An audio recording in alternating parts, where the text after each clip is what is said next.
Gloire au Seigneur, nous voici encore pour cette deuxième session d'études bibliques sur les fameux combats qu'on connaît de David contre Goliath. C'est connu dans l'histoire de tous ceux qui ont étudié la Bible depuis l'enfance que ce combat est devenu mythique. C'est devenu même une expression pour des gens qui ne connaissent pas la Bible ou qui ne s'intéressent pas à la Bible, pour montrer qu'il y a une bataille entre deux personnes ou deux forces déséquilibrées. On dit c'était David contre Goliath, mais aussi pour montrer qu'on a gagné quelqu'un qui était tellement fort qu'on ne pouvait pas espérer les gagner. On dit c'était la bataille de David contre Goliath. C'était une façon aujourd'hui, c'est devenu en quelque sorte une façon de dire qu'il y a une possibilité de réussir même quand on se sent plus faible que l'autre. Donc, il y a tellement de choses qu'on peut tirer de ces récits. Et comme je l'avais dit hier, en fait, à la première session, que pour moi, c'est un des textes que j'aime beaucoup. Je prêche ça sur beaucoup de circonstances et il y a tellement beaucoup de leçons à tirer. Et cette fois-là, en tout cas, Dieu m'a mis à cœur de partager ça avec nous dans un environnement où nous vivons aujourd'hui beaucoup de paroles, beaucoup de choses qui passent, des luttes, des conflits, des batailles, des défis dans la vie. Et il est important qu'on se rappelle que nous ne sommes pas les premiers à faire face à de tels défis parce qu'il y a eu déjà des batailles connues dans la Bible et la victoire montre aussi la confiance que nous pouvons voir, que nous pouvons toujours réussir. Donc aujourd'hui encore, c'est sur David et Goliath. Mais aujourd'hui, hier, nous avons abordé la notion de combat, d'une bataille d'identité des paroles. Aujourd'hui, nous parlons de la dimension de savoir confronter la rage des siens avant d'affronter les chiens enragés. Qu'est-ce que nous voulons dire? Avant de confronter, d'affronter le chien qui est enragé, il faut savoir confronter la rage des siens, la rage de ces gens-là qui sont les vôtres. C'est ça le titre. Donc, avant d'aller confronter un chien enragé, il faut apprendre à confronter ses propres rages, les rages qui viennent de nous-mêmes ou qui viennent de ceux qui sont avec nous. Donc, savoir confronter la rage des siens avant d'affronter un chien enragé. C'est ce que nous pouvons tirer de ces récits, de ces combats, de cette bataille de David contre Goliath. Hier, la première session, nous avons lu tous les chapitres de 17 de 1 Samuel. C'est 58 versets. On avait déjà promis qu'on ne viendrait pas relire encore. Donc, si vous ne l'avez pas fait, je vous prie, prenez le temps d'aller le relire. Sachez-le, et ça c'est clair pour moi, les paroles de Dieu, les Écritures, les textes bibliques sont plus efficaces, plus importants que les commentaires ou les prédications de Sonny Mukwege. Ça, je sais que j'aime bien prêcher, j'aime faire un effort de dire ce qui est correct, de rester dans les lignes de la bonne interprétation et donner la possibilité de bien interpréter, mais appliquer ce qu'on vient de lire. Mais je vous encourage, je nous encourage de donner la place à la lecture des Écritures. Donc, le récit, c'est celui que nous avons dans 1 Samuel, chapitre 17, du verset 1 au verset 58. Donc, ici, le contexte pour quelques gens que je vais revenir, parce que je ne saurais pas lire tout, c'est que les Juifs sont en conflit armé contre les Philistins. Donc, les enfants d'Israël, qui ont comme chef Saoul, ils sont en conflit et ce conflit continue encore. C'est un conflit des terres, en réalité, des territoires. Donc, et contre les Philistins qui, eux, aussi se prépare en armée et pour la bataille. Et c'est une bataille forte, des grandes, donc des foules, des milliers de personnes sont dans chaque camp. Et ils ont les armes, ils ont les javelots, ils ont toutes ces choses. Donc, prêts pour la bataille. La Bible dit, ils sont rangés, prêts pour la bataille. Mais c'est à ce moment-là que sort dans les camps des Philistins un monsieur qui s'appelle Goliath, un géant de 3 mètres de hauteur, donc de la taille, qui a une armure de plus de 57 kilos et qui a un javelot dont la tête à lui seul a 7 kilos. Donc, à l'époque, vous comprenez, on ne lançait pas les obus, mais on avait des javelots donc pour poignarder l'ennemi. Et cet homme-là, avec cette armada, sort. Il dit, je vous lance un défi. Nous changeons de méthode de guerre, de conflit aujourd'hui. Nous n'allons pas continuer à nous battre toute l'armée. Il faut qu'il y ait un qui représente l'autre. Nous avons étudié ça dans notre étude, la première partie, pour montrer qu'effectivement, dans la vie, ce que Goliath propose ici, ça va dans la vie de tous les jours. Chacun de nous est un échantillon d'un groupe. Nous représentons notre tribu, notre peuple, notre entreprise, notre nation. Quelque part, chacun de nous a un rôle à jouer. Et Goliath dit, au lieu qu'on puisse s'entretuer de foule, je voudrais qu'une seule personne, moi, de mon côté des Philistins, et vous choisissez un homme là-bas, qu'il vienne qu'on se batte.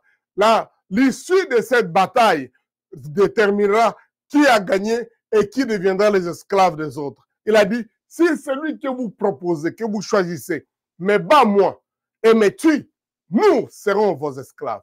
Nous vous servirons. Et si moi, je gagne, je l'emporte sur cette personne et que je le tue, vous, les Juifs, vous nous servirez. Il dit, moi, de mon côté, je me lève. Vous êtes tous des esclaves de Saoul. Que quelqu'un, choisissez-vous quelqu'un. Et nous avons déjà dit que Saoul, à l'époque, était aussi le plus grand, les géants des Juifs. Quand il fut choisi roi, je ne dis pas que c'était la condition, mais lorsqu'on l'a vu qu'il s'est caché quelque part, mais Samuel l'a dit, c'est lui. Et quand il sort, il était plus grand que tous les autres. Donc, on pouvait dire, Saoul, ça doit être lui. Malheureusement, ça semble clairement dans le récit que Saoul ne s'est même pas proposé. Probablement, les gens ont étudié déjà les certaines batailles qu'il a livrées avant, qu'il n'a pas pu avoir le dessus. Parce qu'on nous raconte au chapitre 14, même que son fils Jonathan a remporté plus de victoires que lui-même, donc Saoul.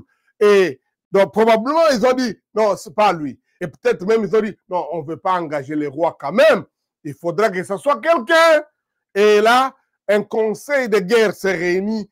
Personne ne s'est avancé. Et Goliath s'est levé et a lancé ce défi-là pendant 40 jours, matin et soir. Matin et soir, donc ça ferait 80 fois. Mais là, quand il annonce à la 79e fois, c'est à ce moment-là qu'un jeune garçon, David, qui lui était resté avec ses parents parce que ses frères étaient partis, étaient dans l'armée de Saoul, donc ses 3 frères, et donc son père l'envoie pour aller dire, va un peu avec cette peu de nourriture, un peu de pain, un peu de fromage, donne à tes frères et apporte-nous les nouvelles de la guerre. Comment ils sont? Ils sont-ils en bonne santé? Comment ça se passe? Et donc, mais tu leur donnes ceci. Donc, effectivement, cet enfant arrive. Il était berger. Il arrive au moment où Goliath lance son défi, les 79e fois. Il dit, si choisissez quelqu'un parmi vous, si cette personne-là, donc il descend contre moi, s'il peut me battre et qu'il me tue, nous vous serons assujettis.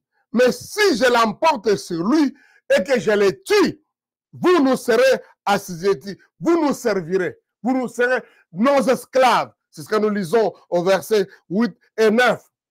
Et quand David entend ça, les Juifs, comment dire, voilà cet homme, il vient lancer un défi en Israël. Oh, oh, c'est grave. La Bible dit que les Juifs, les soldats Juifs, ils tremblaient, ils avaient peur. Les Israéliens, ils avaient peur. Ils avaient été saisis d'une grande crainte toutes les fois que Goliath s'est levé. J'ai dit bien, il l'a fait pendant 40 jours.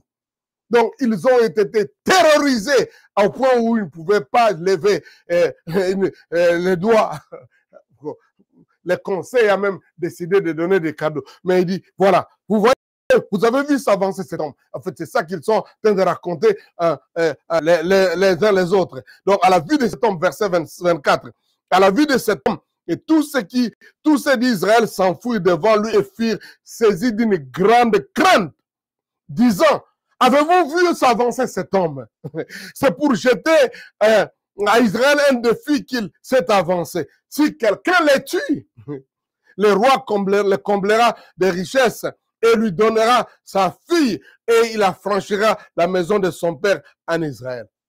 La Bible dit, David a entendu ça et il dit au verset 26, et c'est de ça que nous parlons. Aujourd'hui, je voudrais, avant que je n'avance, vous dire, c'est hier, nous avons beaucoup parlé de Goliath.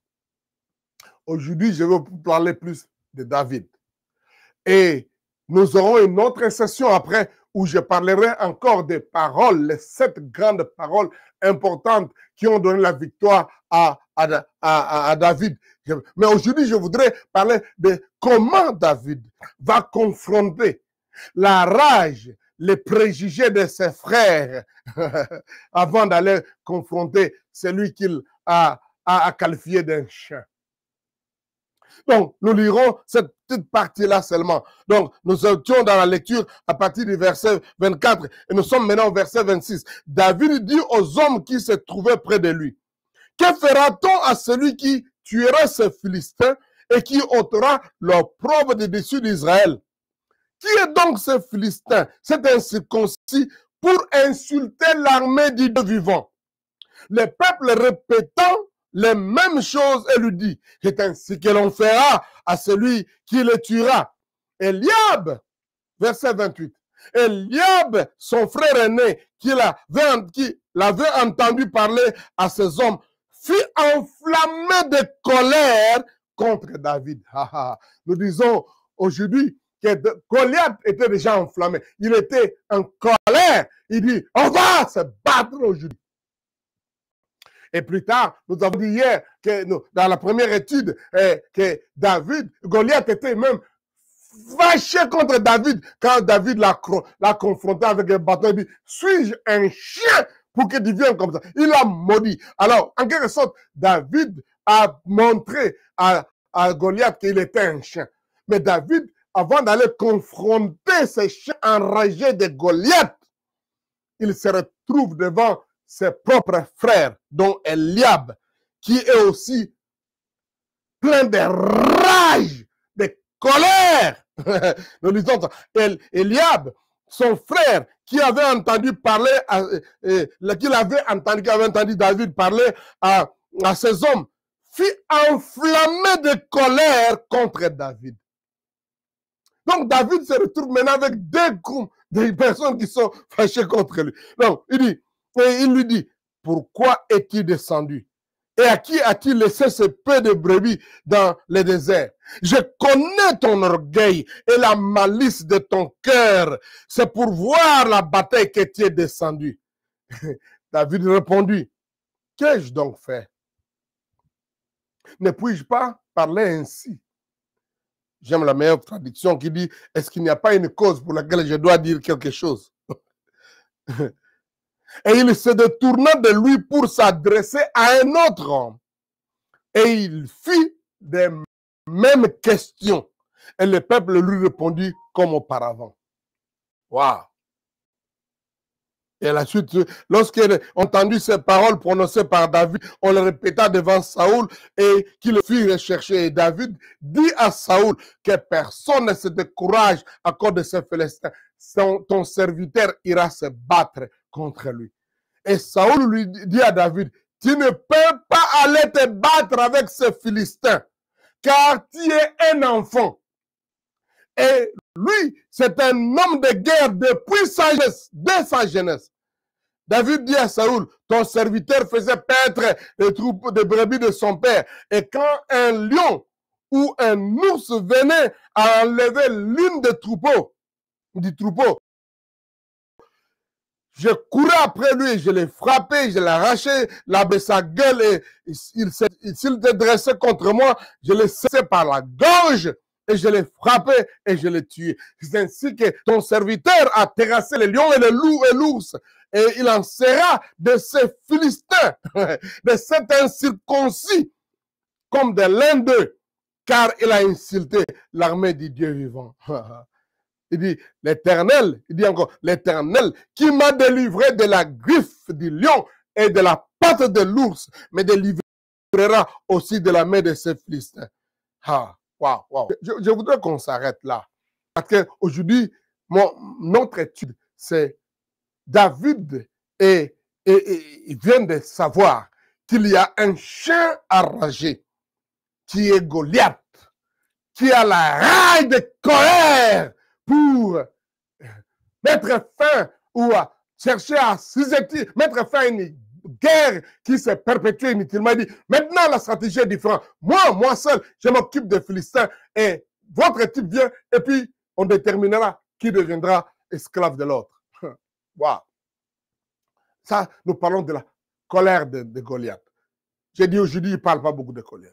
Mais David, il vient d'entendre Goliath proférer, déclarer, en fait, ce défi. Et il a vu comment cela a fait que tous les peuples ont commencé à trembler. Ils ont carrément perdu tout courage. Ils sont dans une grande crainte, une terreur. Il est arrivé. Ils savent pas comment on va s'y prendre, comment on peut s'en sortir. Ben, mon Dieu, c'est pas possible. Cet homme-là, oh mon Dieu. Et malgré le conseil de guerre qui a eu lieu beaucoup de temps avant, après, donc, parce que 40 jours, c'est quand même beaucoup, hein, quand quelqu'un vient faire un défi et l'armée est là tous les jours, ils sont là, campant, 40 jours. Le roi a fait un conseil de guerre. Il a opté aussi les trophées qu'on donnerait. Alors les gens commencent à raconter. Voilà cet homme-là. Qui vient d'arriver. Si quelqu'un se lève et qu'il tue cet homme. Waouh! Donc, les Juifs ont commencé aussi maintenant à croire hein, que, comme j'avais dit dans la première leçon, que Goliath est tuable. On peut les battre. Parce qu'un trophée est mis même en jeu. Un prix est là. Mais jusque-là, personne ne croit capable de tuer, alors tout le monde tremble. Alors, quand il parle de ce trophée, de ce prix à donner, c'est à ce moment-là que David est intéressé. Vous savez, souvent, quand il y a une panne, parfois les gens se laissent paralyser par la panne. Non, quand il y a une panne, examinez la panne au lieu de paniquer. Car souvent, la panique peut être plus dévastatrice que la panne. Retenez ça de moi. Quand il y a une panne,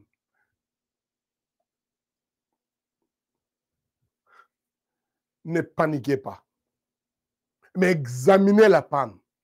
Examinez ce qui est. Parce que la panique peut être plus dévastatrice que la panne elle-même. Et c'est là où on trouve que les vrais stratèges dans la vie, ce ne sont pas des gens qui ne rencontrent pas de problèmes. Ce ne sont pas des gens qui n'ont pas de panne, mais ce sont des gens qui examinent les pannes en posant les bonnes questions. L'art de poser de bonnes questions vous rend un stratège. C'est la meilleure façon d'instruction. Au fait, les petits enfants nous montrent que l'école devait être un cadre où on laisse l'enfant poser des questions et on répond aux questions. Parce que tout enfant pose toutes ces questions. Pourquoi ça? Pourquoi on n'en fait pas ça? Pourquoi on fait ça? Donc, c'est comme ça que l'enfant acquiert l'intelligence, la maturité, la connaissance des choses. Et le vrai stratège pose de bonnes questions. Quand vous voyez, vous êtes à côté des gens qui ne vous posent pas de questions, il faut faire attention. soit ils sont prétentieux, et généralement, ils sont des idiots. Surtout quand ils commencent à dire sans poser de questions. Ils parlent, ils parlent, ils parlent. Mais quand vous écoutez quelqu'un vous poser des questions qui ne sont pas correctes, c'est aussi des idiots. Quand il pose des questions, il vous fait passer le temps. Mais quand vous voyez quelqu'un qui vous pose de bonnes questions, sachez-le, vous avez affaire à un prochain expert, un prochain expert, s'il ne l'est pas déjà. Vous avez affaire à un prochain stratège, s'il ne l'est pas déjà. S'il n'est pas déjà le stratège, c'est pourquoi il pose des questions. Il veut examiner et connaître comment faire l'intervention. L'art de poser des questions et de bonnes questions, c'est la meilleure façon de faire face à des pannes, à des dégâts, à des difficultés, à des défis qui sont devant. L'art de poser de bonnes questions. C'est ça que nous voyons chez David. Je dis bien, comment confronter. Beaucoup de gens, quand il y a des problèmes, ils sont soit paniqués par la crainte ou écrasés par la rage, par la colère. Mais savoir poser de bonnes questions. Je ne dis pas poser des questions avec colère, parce qu'il y a des gens qui posent des questions avec colère. Ici, nous nous retrouvons avec Eliab, les frères de David, qui posent des questions. Mais ces questions sont des questions de préjugés. Sont des questions déjà, il a lui-même une réponse. Il conclut par la question. Ce n'est pas la même chose dans la question de David. David dit, qu'est-ce qu'on donnera à celui qui va tuer cet homme? Et son frère pose la question, pourquoi tu es venu ici? Vous voyez? Donc, ça, sa question a déjà des préjugés. Et même, il n'attend même pas la réponse. Il dit, je sais. Je sais pourquoi tu es descendu. À qui tu as laissé les brebis, les petits troupeaux dans le désert? À qui tu as laissé ça? Donc, cette question n'est pas pour chercher à savoir s'il y a quelqu'un. Mais il veut le condamner pour dire, tu as abandonné les brebis. Donc, ce n'est pas juste une question d'avoir des informations, mais ce sont des questions, non seulement même des pièges, ce sont des questions de condamnation, ce sont des questions liées des préjugés, ce sont des questions pour paralyser, pour détruire, pour enfoncer quelqu'un, pour trouver des fautes dans la personne. Wow, pense à ça. Là, j'ai dit, l'art de poser de bonnes questions vous rend un stratège. Mais l'art de poser des questions idiotes prouve que vous êtes idiot. L'art de poser des questions par colère pour abaisser, pour détruire les autres est une arrogance, une façon de se vanter, de montrer que il faut les diminuer, il faut les écraser. Vous voyez des gens qui se condamnent. Vous voyez, je lui ai posé des questions. Il n'a pas pu. Je lui ai posé des questions. Vous savez, je l'ai criblé de questions. Ouais. Et puis après, vous êtes réjoui d'avoir chosifié quelqu'un, d'avoir à tout prix prouvé qu'il ne connaît pas. Donc, votre désir est de montrer qu'il ne connaît pas, alors que vous deviez poser des questions pour connaître et augmenter votre expertise. Wow. Je parle ici. Nous parlons dans cette étude des choses profondes. Ici, nous nous retrouvons avec une leçon importante de savoir poser des questions. Ça vous donne la possibilité d'examiner la panne. Et quand vous êtes face à des pannes comme ça, vous posez de bonnes questions, vous aurez des moyens de trouver des solutions. Wow. Pensez à ça. Aujourd'hui, beaucoup de gens, quand ils se disent journalistes, ils sont là pour prétendre ce qu'ils connaissent. Ils même disent journalistes d'investigation. Les vrais journalistes d'investigation posent des questions. Et il faut faire beaucoup attention. Ils peuvent changer la formule, les mots, mais c'est souvent la même question. Et c'est comme ça qu'ils peuvent vous attraper et dire, il a menti là-bas. Il a dit telle chose, il a dit autre chose, il a dit autre. Sur la même question. Sur le même sujet. Il y a beaucoup de gens, même dans la même phrase, ils peuvent se contredire plusieurs fois. Ou alors, il se contredit au début de l'entretien, au milieu, il dit quelque chose au début de l'entretien, il se contredit au milieu et il change carrément de point de vue à la fin. Il y en a d'autres, on lui a posé la question il y a quelques mois, ou il y a une année, ou il y a quelques semaines, quand on le pose encore la même question, je lui dis, mais ce sont deux personnes. Hein. Ce n'est pas parce qu'ils ont évolué dans la connaissance, mais c'est parce qu'en fait, ils n'ont aucune maîtrise de ce qu'ils étaient en train de dire. L'art de poser de bonnes questions. Pensez à ça. Ça, c'est ce que nous trouvons dans David pour la question. Qu'est-ce qu'on donnera? Pourquoi? Ça crée de l'intérêt. Mais dans sa question, il y a cette notion de... Il y a une possibilité donc de tuer cet homme.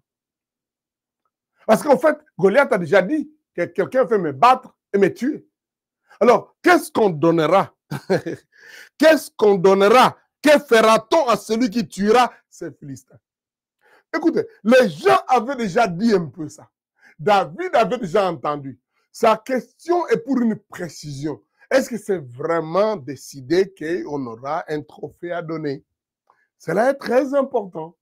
Parfois, beaucoup de gens entendent une fois et ils commencent à répandre. Aujourd'hui, dans le cadre des réseaux sociaux, hey, j'ai entendu, il y a telle chose, partagez, partagez. Non, posez-vous la question. Nous voulons une époque où il y a les théories et les mythes des complotistes sur qu'ils, avec l'intelligence artificielle ou quoi, je ne peux même pas appeler intelligence, l'idiotie. Donc, que les gens utilisent les mensonges. Et il est important qu'on apprenne à poser de bonnes questions. Pour ne pas tout avaler. Il y a un passage qui me vient, j'ai parlé de ça dans la première étude. Dieu dit, si vous n'aimez pas la vérité, il vous sera envoyé un esprit d'égarement pour croire les mensonges. Oh, comme c'est terrible l'époque où nous vivons maintenant. Les gens croient toutes sortes de mensonges. Pensez à ce qui circule dans les réseaux sociaux. Aujourd'hui, il y a tellement trop de mensonges que les gens y croient. Et les gens savent, plus le mensonge est grand, plus ils vont croire. Et les gens vous nourrissent de mensonges. Surtout quand il est question de politique. Quand il est question de politique, il y a tellement de... Les gens s'asseyent pour concevoir les mensonges. Et maintenant, ça entre dans plusieurs domaines. Puisque quelqu'un veut être un influenceur, il ne vous influence pas pour vous communiquer les nouvelles choses. Il vous influence en vous donnant des mensonges. Il veut vendre un produit. Il l'embellit, il fait des choses, il fait des Photoshop, intelligence artificielle, il embellit des choses. Et vous voyez, oh, voilà les résultats. Voilà avant, voilà après. Mensonge. Je dis souvent à beaucoup de jeunes filles qui sont déprimés aujourd'hui parce qu'ils voient toutes ces personnes belles avec des produits qu'on présente dans les magazines, voilà la beauté, la tête. Je dis, ces gens-là n'existent pas. Écoutez, les jeunes garçons, la plupart de ces filles que vous voyez qu'on montre là, les belles filles là, elles n'existent pas.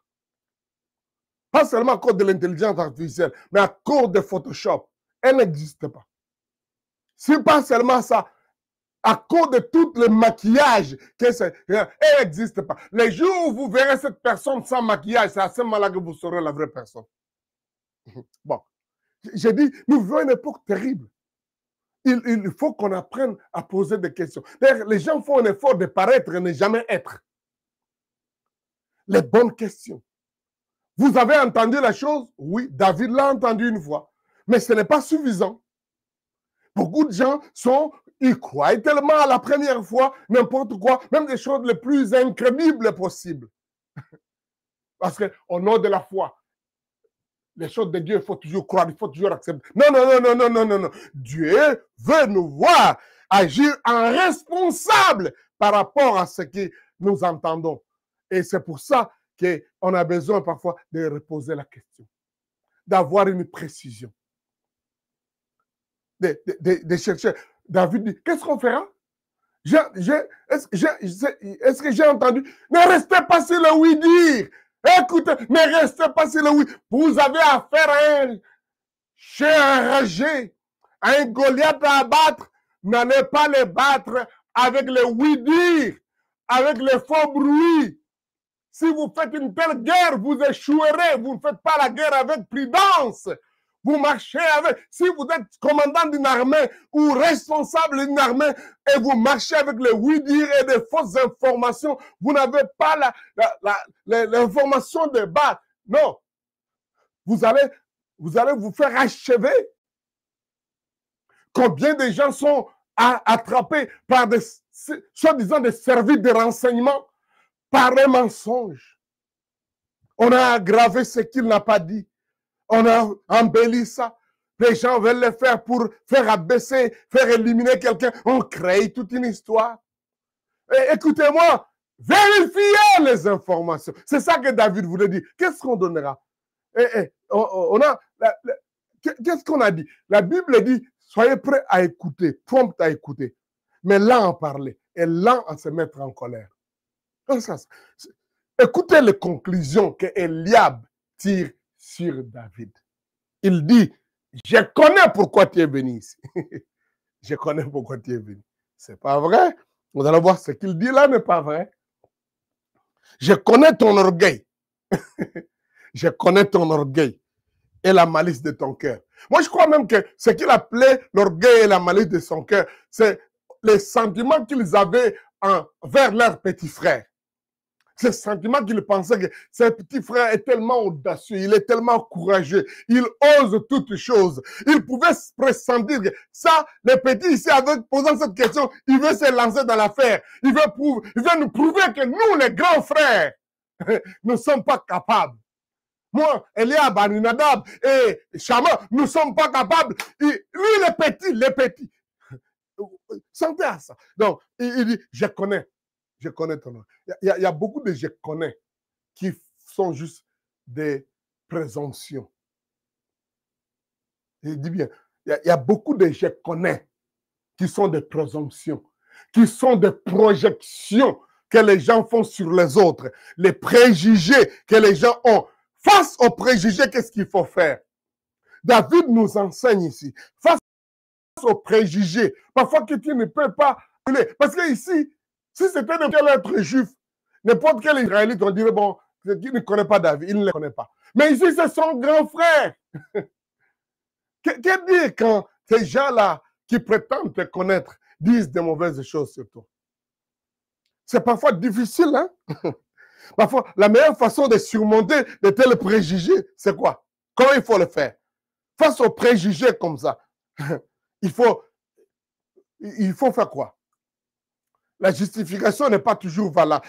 Parce qu'on va dire, c'est son grand frère qui a dit ça. Ce garçon, il est orgueilleux. Il a la malice dans le cœur. Oh mon Dieu.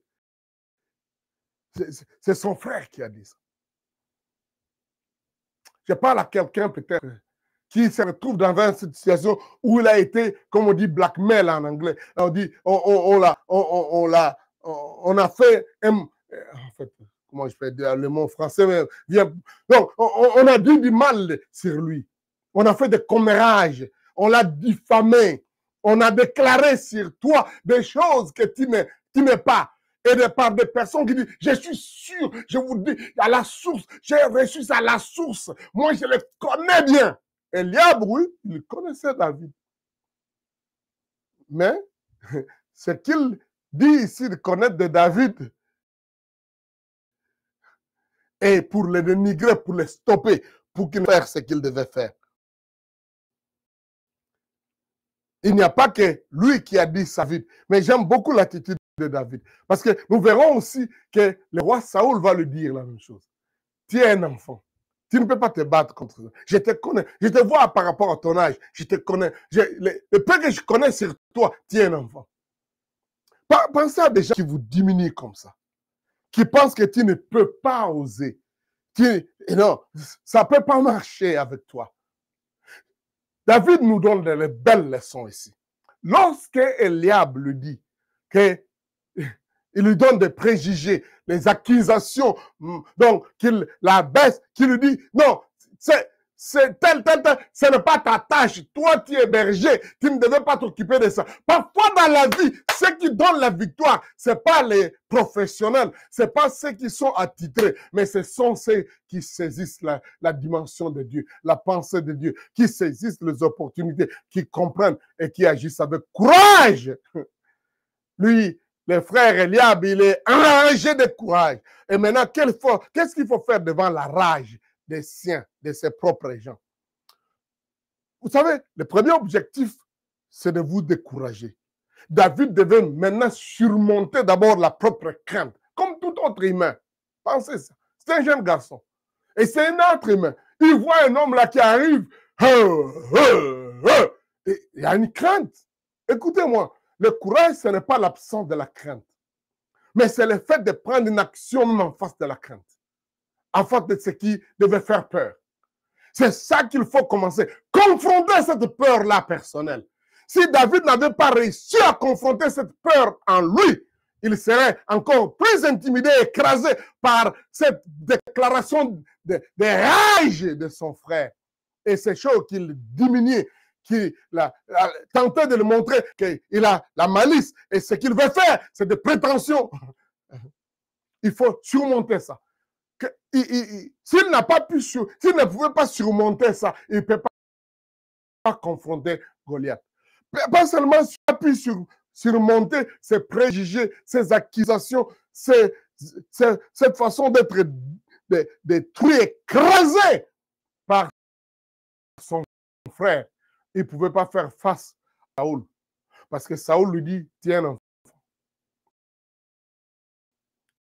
Il dit, je veux me battre. Il dit, tiens, enfant, tu ne peux pas te battre. Vite, il faut ouvrir. C'est vrai. C'est vrai. David est un enfant. Pense à ça. Qu'est-ce que tu dirais si on te dit que toi, tu ne peux pas? Tu ne peux pas sauver cette situation. Tu ne sauras pas. Parce que tu n'as pas telle qualité. Tu es un enfant. Tu n'as pas l'expérience. Comme chez nous, on dit, est-ce que vous cette phrase-là, elle est paralysante, vous savez. Toutes les fois que quelqu'un dit comme ça montre, dit, oubliez, ce pays ne peut pas faire. Parce que tu ne dois pas s'engager à ça. C'est ça qu'au fait, on a tenté de dire à David. Mais David a entendu plus que juste le fait de le dire qu'il est enfant.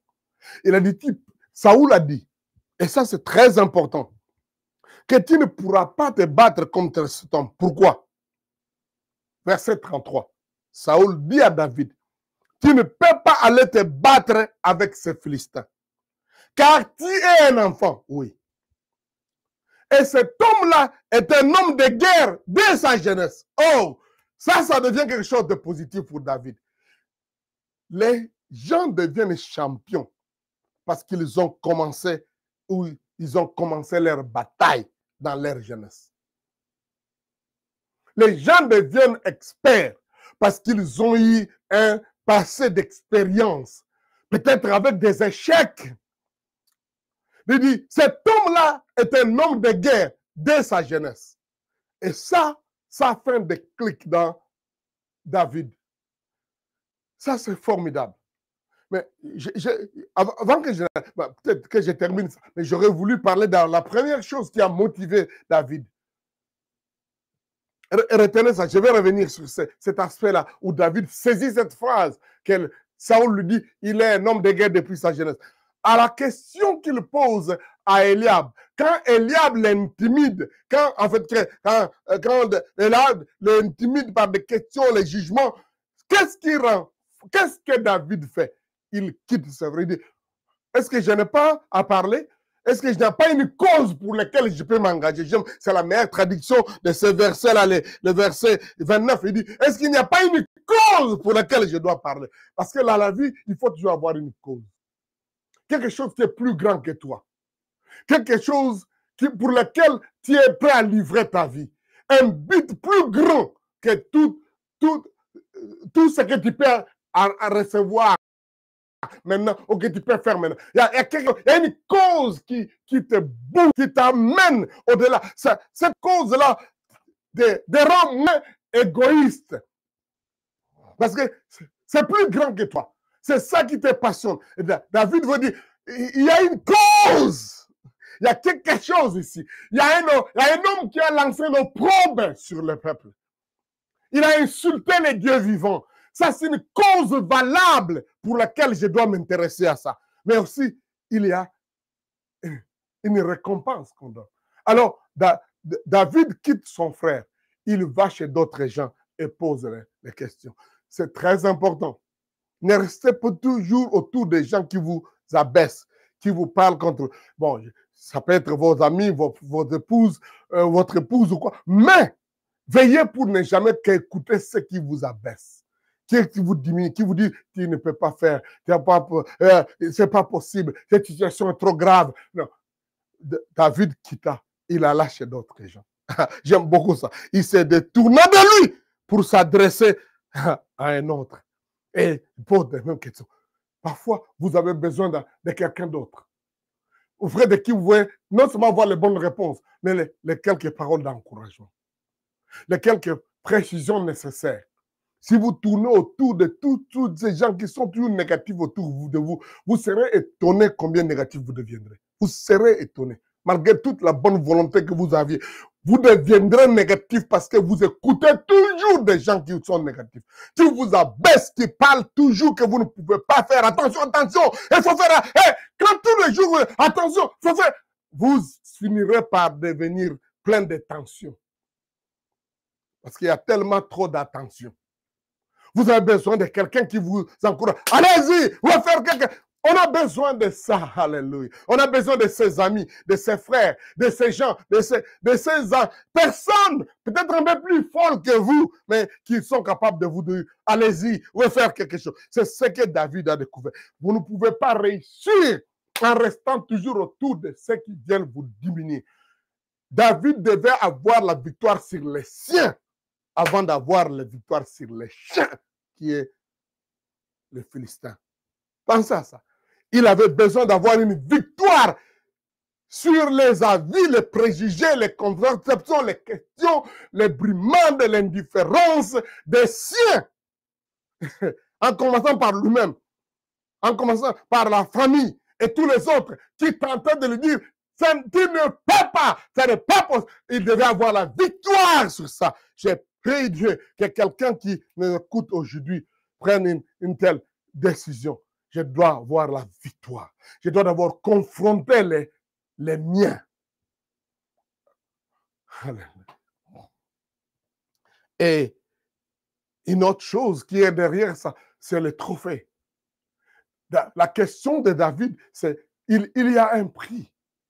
Il y a un prix. Il n'y a pas que l'opprobre à ôter, mais il y a un prix, il y a un trophée, une récompense. Et ça, c'est très intéressant. Parce qu'il va répéter ça encore en face de causes. Mais ce qui est encore meilleur, c'est qu'il s'engage non seulement dans l'audace d'avoir osé. Parce que ça, c'est très important. Vous ne pouvez pas réussir sans avoir l'audace d'avoir osé. J'aime beaucoup ce que T.L. Osborne disait toujours que j'ai réussi, j'ai fait beaucoup de choses dans ma vie parce que je me pose toujours la question, qu'aurais-je fait si j'avais su que je n'allais pas échouer? Pensez à cette question. Ça vient de mon mentor T.L. Osborne. Qu'aurais-je fait si j'avais su que je n'allais pas échouer? J'allais, mais non, si tu avais su que tu n'allais pas échouer, qu'est-ce que tu aurais fait? Tu serais engagé, tu allais faire la chose. Mais aussi, cette audace d'oser, mais aussi la fierté d'avoir ôté l'opprobre. Il dit, cet homme a insulté l'armée du Dieu vivant. Il a jeté l'opprobre sur nous. Il faut qu'il y ait quelqu'un qui ôte cet opprobre. Et les Juifs, jusqu'ici, n'ont pas encore vu cet aspect-là. Les plus de jours qu'il restait, sans se lever, prouvaient effectivement que l'armée du Dieu vivant n'était pas capable. L'opprobre qu'il lançait s'augmentait avec le nombre de jours pour lesquels personne ne s'est levé. Et il fallait que quelqu'un se lève avec cette fierté. C'est pourquoi parfois dans la vie, au milieu des chaos, au milieu de toute la confusion aux personnes, on a besoin d'un héros, de quelqu'un qui ose. Il y a des entreprises qui ont besoin de ce genre de héros, prêts à mourir, prêts à se battre. Il y a des tribus, il y a des nations qui ont besoin de ce genre de héros. Dit, trop c'est trop, on ne peut pas accepter cet opprobre. Il faut que quelqu'un se lève. C'est pourquoi j'ai toujours dit, au milieu du chaos, c'est là où naît les héros. Au milieu du chaos, quelqu'un se lève. Vous dites, non, il faut qu'on enlève cette honte, cet opprobre. Il faut qu'on... Non. J'aime beaucoup une phrase que je dis toujours. Nous sommes ce que nous attendions. Parce que ces gens-là attendaient quelqu'un qui va se lever. Premier jour, deuxième jour, troisième jour. Ils attendent. Alors, jusqu'à ce que David dit, moi, je suis celui que vous attendiez. Et en fait, que nous attendions. Pensez à ça. Aujourd'hui, beaucoup de gens attendent quelqu'un. Et quand vous tous vous attendez qu'il y ait quelqu'un et que personne d'entre vous ne se lève, vous vous rendrez compte que la personne que vous attendiez est parmi les gens qui attendent celui qui doit venir et qui ne se lève pas. il y a cette fierté, cette détermination en face de l'évaluation des autres, en face de ce que les autres. Comment surmonter ça? C'est lorsqu'on est prêt à dire, je peux faire. Alors, quand Saoul dit à David, tu ne peux pas le faire, tu es un enfant. Oui, parce que l'enfant, ouais, n'a jamais fait ça. Mais cet homme-là, il est un homme de guerre depuis sa jeunesse. David dit, oh, je suis jeune, non? C'est maintenant que je dois moi aussi commencer. Il y a eu un moment où Goliath a commencé à être un homme de guerre. Retenez ça. Il y a eu un moment où Goliath, les champions, les géants, a commencé à être un homme de guerre. Et ce moment-là, c'est dès sa jeunesse. Ça, je crois que c'est une très bonne motivation pour David. Je suis jeune, donc c'est maintenant qu'il faut commencer pour être un homme de guerre. Pensons à ça. Nous ne sommes pas encore arrivés à la bataille où Goliath va tuer, David va tuer. Mais nous voyons maintenant, David est en train d'apprendre une victoire dans son être. La victoire commence par ça. Il faut confronter ses propres craintes, les craintes de ceux qui sont autour de vous. Donc, il faut confronter ça. Et après, vous serez capable d'affronter les géants, d'affronter les chiens enragés. Il faut, à un moment donné, avoir la victoire sur la paralysie par une forte de rage. J'ai dit, les chiens est enragé, il faut que moi j'ai le courage. Vous savez, généralement, quand vous voyez un chien qui est enragé, il vient vers vous. Les plus vous voulez courir loin, il va vous poursuivre et vous mordre. Mais si vous tenez, vous dites, hey, hey! C'est à ce moment-là que les chiens se rendent compte que non, on a affaire aussi à quelqu'un qui a un peu de rage, peut-être un peu plus de dose de rage que les miens. Et vous verrez que ces chiens-là s'arrêtent. Les chiens enragés s'arrêtent parce que quelqu'un a décidé de l'arrêter. Ce n'est pas quand quelqu'un a fui. La Bible dit, résistez au diable. Lui qui est comme le lion roussissant, cherchant qui va dévorer. Résistez-lui par une foi ferme et il fera quoi? Il fuira loin de vous. Alléluia. David dit, comme Goliath a commencé à être un homme de guerre dans sa jeunesse, je commence aujourd'hui. Qu'il y ait un aujourd'hui pour toi. Qu'il y ait un aujourd'hui pour quelqu'un qui m'écoute.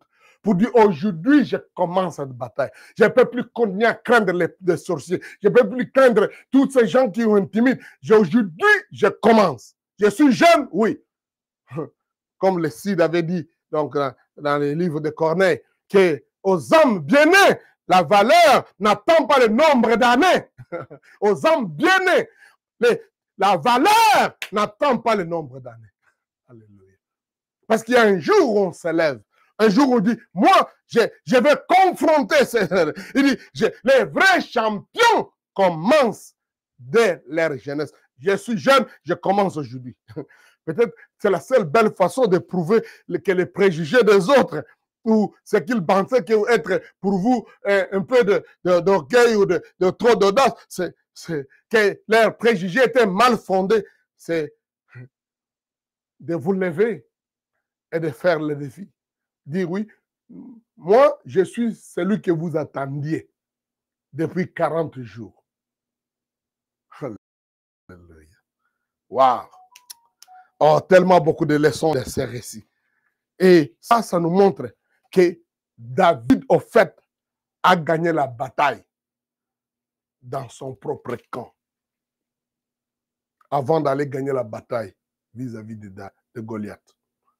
Commencez la bataille, gagnez la bataille dans votre propre cœur, dans votre propre chambre, dans votre propre camp, dans votre propre tribu, dans votre propre milieu, dans votre propre famille. Commencez à gagner là-bas, à les faire changer, à enlever leur rage, en leur donnant le courage.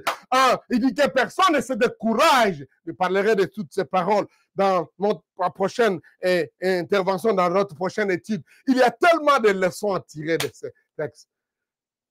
Gagnons la victoire déjà avant de confronter Goliath en surmontant notre propre crainte, en surmontant nos propres obstacles d'être un enfant, de n'avoir jamais osé, d'avoir jamais essayé ça.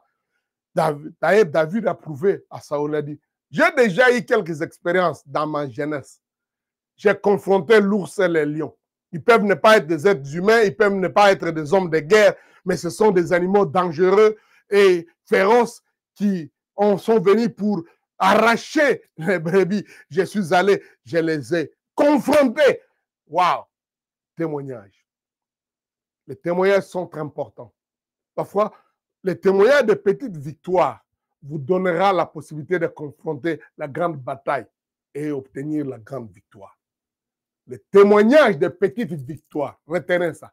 Les témoignages de petites victoires, l'expérience de petites victoires, quand vous les collectionnez, soyez sûr d'une chose, que vous êtes dans l'entraînement de votre jeunesse. Je parle peut-être à plus de jeunes qui m'entendent maintenant. Les témoignages de petites victoires est une collection qui vous rassure la victoire devant la grande bataille. Alléluia. David a fait cette expérience. Gagner la victoire, gagner la bataille, d'abord avec les siens. Et il pouvait maintenant gagner la bataille contre les chiens. Gagner la bataille. En confrontant la rage des siens, a donné à David la capacité d'affronter les chiens qui avaient la rage.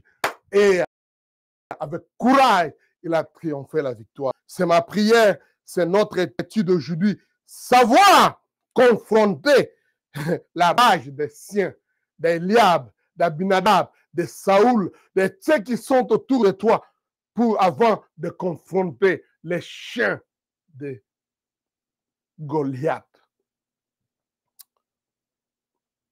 Alléluia. Je pense que Dieu est en train de parler à quelqu'un aujourd'hui. David a posé la question, que fera-t-on à celui qui tuera ces Philistins? Le trophée est réel. David a compris qu'il faut oser pour ôter l'opprobre, la honte, l'insulte. David a compris qu'il faut commencer maintenant dans sa jeunesse. Cela vous motive? Si oui, dis à Dieu, Seigneur, me voici. Que ces récits ne soient pas juste un récit de l'Antiquité. Devant les défis, devant les géants d'aujourd'hui, mais surtout devant les petites paroles, les préjugés, les choses qui m'abaissent, qui me paralysent, qui me disent que je ne conviens pas, je ne suis pas à la hauteur, je n'ai pas encore atteint. Seigneur, donne-moi de savoir changer d'interlocuteur. Devant des défis, des pannes, donne-moi de poser des bonnes questions, Seigneur, et d'avoir les belles réponses.